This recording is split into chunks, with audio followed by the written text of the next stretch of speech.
Here it is! Finally, we're putting tools to use. That's right, we're cutting a skimmer stand. In the 45-gallon tanks, I do have a little stand for the skimmer, so we're gonna repurpose that. Problem is like the leg for the skimmer stand is a little bit longer. This is about 4 inches. I only need 1.5 inches. All right, here we go.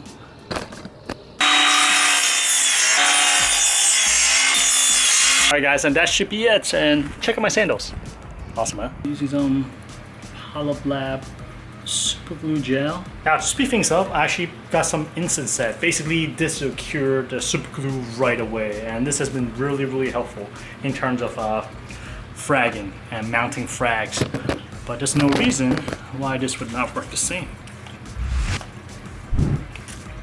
So if this worked properly, this should be at least the portion that came in contact with that instant set should already be cured.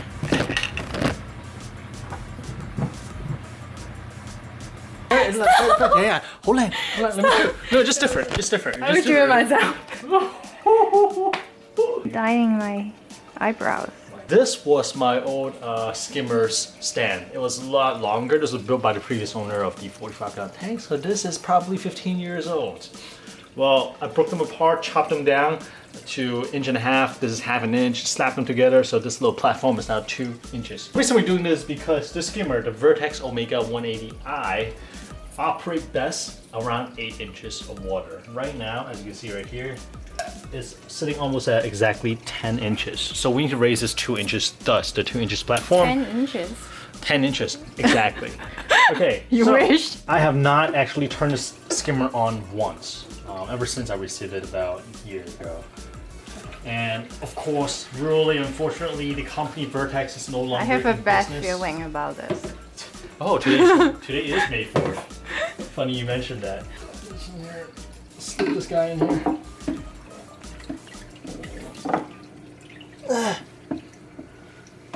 Okay. The platform is way smaller than this bottom, but I think it should be okay. Measuring the working height. Did the water go up? What the heck? I swear the water came up. What? Wait, what? 水位變高咗。你擺咗嚿嘢落去，點解水位唔會變高啊？ Okay. You're nonsense. Put something in the water and the water go up. But it should be a certain level. Because you know it's what? about volume. Let me. What is volume? No math, man. You don't I'm trying to break the know stereotype. I'm trying to break the stereotype. So Oh, here's and what we're now gonna you do. mentioned May 4th. Oh What is shit! this? May the 4th be with you always. Just plug it in and see where the actual water level is. We'll go back. We'll go from there. Honestly, at this point, I don't know what's going on. Just gonna send it. I'm just gonna plug it in and see what's going on. Okay, so the pump works, which is great. I need to go find a manual online and read it. But the good thing is that, yes, the pump works. And the crappy thing is that, yes, I think this chamber's water level raised because I guess you don't know math. well guys, looks like we're gonna be cutting new PVC and remaking that platform. Nice eyebrows. Moments later. Wrong measurement. You stupid. You know why? The entire time I'm measuring the total water height, I should actually measure the new base to the top of the water, which is 8 inches. It's late. It's late. I worked the whole day. Okay, so the whole time the water, yes, is 10 inches water, right? That's why I had to build a platform for 2 inches because it needs 8 inches operation. But after this is done, I kept measuring this. I was like, wow, why is this still 10 inches? No, I raised the base already, so the measurement I want is actually from the base to here. So it is 8 inches, so it is right. Ha! Yeah, good job, early morning Moki. I need to go to bed. 1 week later. Where are we going? Yo, so. And he asked me to ask him. Shh, don't tell people. Don't tell people. It's like the magic behind the video. Last night on my local Reef Club Wildmess forum, somebody mentioned that he wants to sell mangroves. And these are sprouted, decent sized mangrove. Not as large as the one that I got, but it's decently sized. So that's the first stop. Just gonna swing by, pick them up. And we got a second stop that I'm even more excited about because finally we're gonna add a new fish. You ready? Here we go. So here are two. It's awesome because he also mentioned that he saw the video about transplanting red mangrove, so he made sure that the roots were not damaged. He was really careful, so I really appreciate that. Can't wait to bring these guys home. These would be fantastic. Boom. All right, off to the next stop. I like your hair. What happened to my hair? Hey, what's up, Reefer? So here we are at Reef Escape, one of the LFS in the area. Still in operation, but nobody's allowed inside the store. Basically, we'll call them, make the orders, and they'll bring the fish out, and that's what's gonna happen today. Reef Escape is a really interesting fish store in the area. They actually do a quarantine on their fish. Basically, they'll hold and treat and condition the fish for 2 weeks. And during that time, nobody's allowed to buy any of the fish. Fish I'm picking up today is a little bit more sensitive to certain disease. So that's why I decided to go Reef Escape, even though the price is definitely higher than what I'm used to for this fish, locally or online. But they know the things. In fact, in Smithsonian of DC, the Natural History Museum, they have a really, really nice reef tank in there. These guys maintain it. So once again, the price is a little bit higher than where I would get elsewhere, but for this particular fish, I think it's worth it. They actually have a hose coming out of here from inside the store for our DI water, and they're offering the first 5 gallon free. And this is kind of like the setup right here. Here it is, a little fish that swims sideways. Look at this guy right here. Look at this tiny little guy. Yes. I am keeping a baby blue tang. Super, super excited that I'm once again keeping a blue tang. As you guys know, in the 45-gallon tank, I actually kept a tiny one for about 1.5 years until it got a little bit too big and I rehomed him. And when I got that guy, he was about the same size as well. Also a tiny little guy, like quarter size. Last time I got mine, I got him from Petco. And oddly enough, I've never had issue with Petco fish. But this time around, because it's going to the big tank and because I know a little better, I'm not quite prepared to set up a full-blown QT tank yet, so I went with a fish store that I know for sure has a solid quarantine process, especially with a fish like a blue tang. And I've been on the hunt for a baby one. It just so happened that they got 3 baby blue tangs in, so me and my friends went in, we each took one home, and there they are. Now once again, like I mentioned, this guy I paid $100 for. Shit! Fish has been really expensive during the quarantine period. On top of that, he did go through the full quarantine. So let's make sure that he is comfortable on the ride back. It is slightly chilly. We're gonna put him here, and of course, cover does not close on.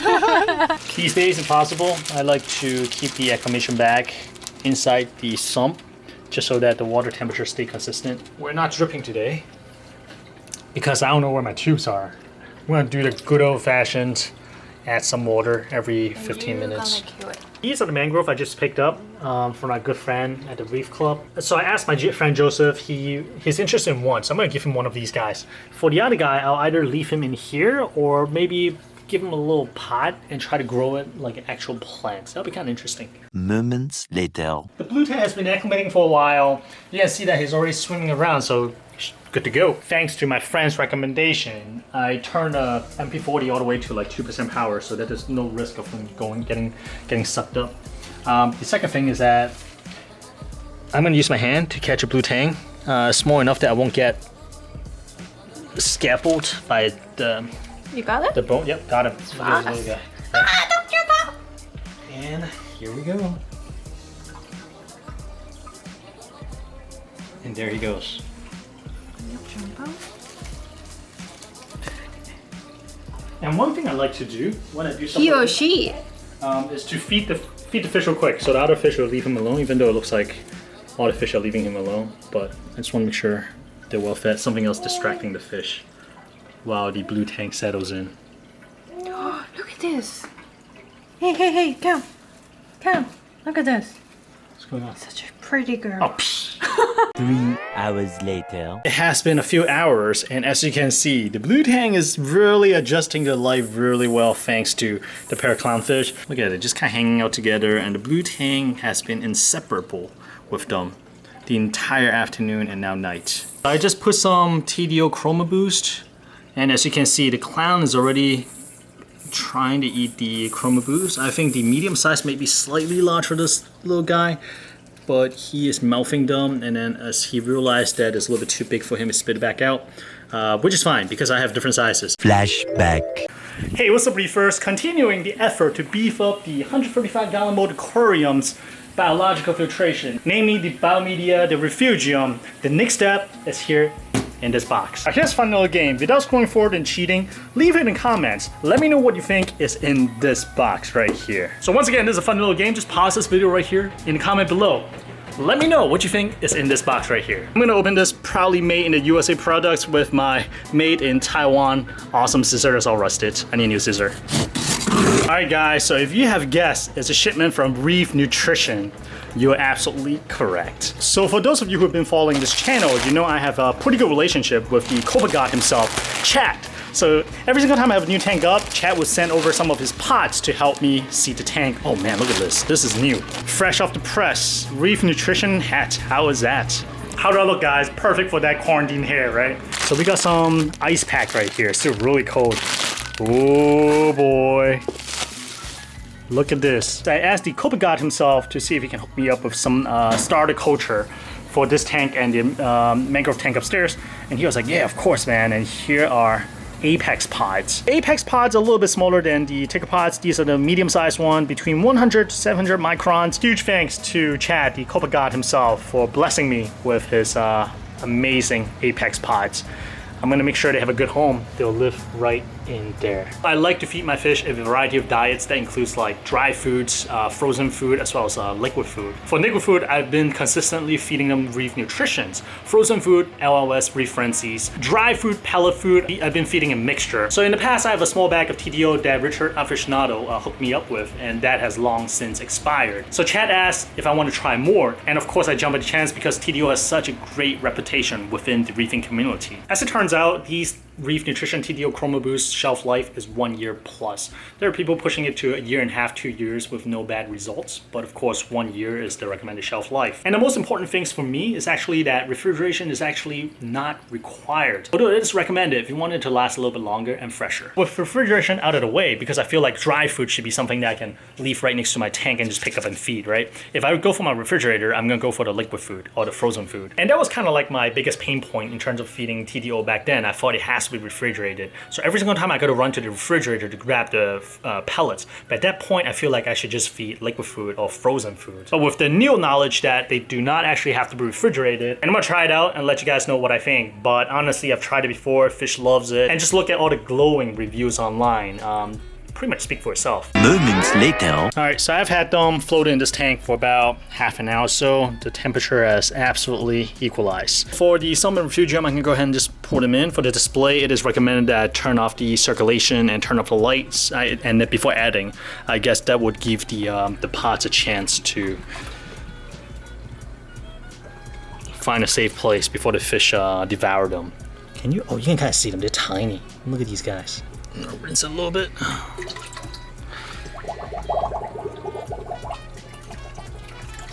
Rinse them, make sure there's no pots left behind.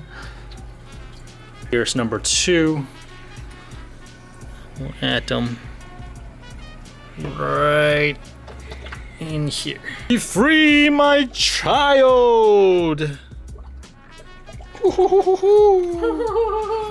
One kid is not enough, huh? I got millions, billions of kids here. Good to go. We got one more in the mangrove tank. We got one more bottle in the mangrove tank. We're good to go. You make the carpet wet. I guess so. Here, I did not turn on the light because essentially in this tank there's no refugium for the pod to escape into first. So they're going straight into the actual tank. And this is the 17-gallon mangrove tank. Although for the most part, I think the pot should be safe here. I just am not sure if the cleaner shrimp is gonna bother them or not. But live long and prosper, my friends. 1 week later. Alright, Reefers, it has been almost a week since the little Hippo Tang has been joining the crew right here. As you can see, he is sticking really close to the clownfish, and basically he is seriously a Velcro fish.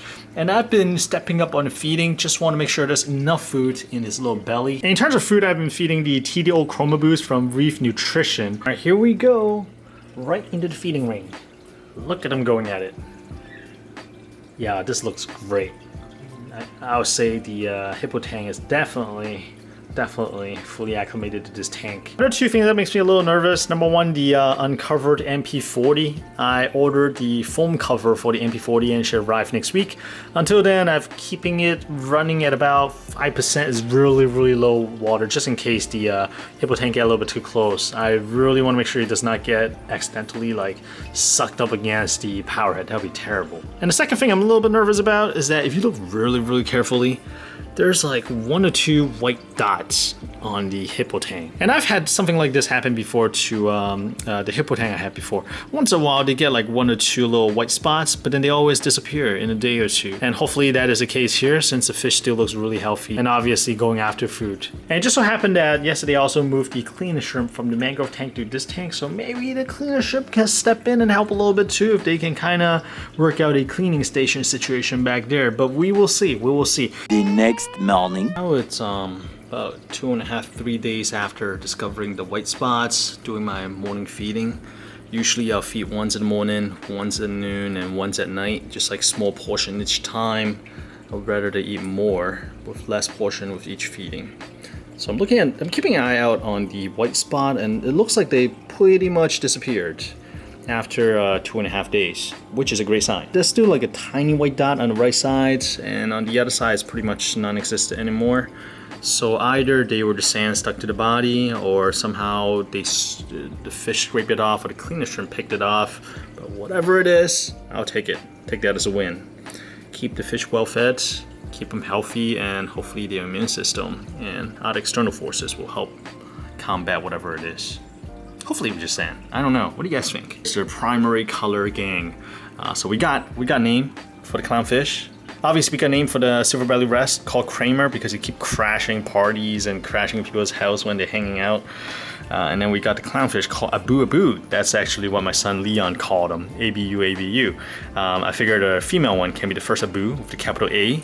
The male one can be the second Abu, the lowercase a. So Abu Abu as a pair. But we need a name for the baby Hippo Tang. He looks healthy. I think he's here to stay. So now I'm comfortable giving him a name. If you guys have any suggestions for the blue tang, let me know. Open the dory as well if that's what you guys want. Alright guys, I had to get some coffee. It's really early in the morning, and today we got a pretty full schedule as well. We're attending a virtual Animal Crossing birthday party, and the instruction my friend sent out is ridiculous. Don't eat any of your birthday cake, don't dig any tree, don't step on flowers, we're gonna spend a lot of money. It's ridiculous. It's like, what is life? Alright guys, I'll see you next Sunday at 12:30 p.m. Bye.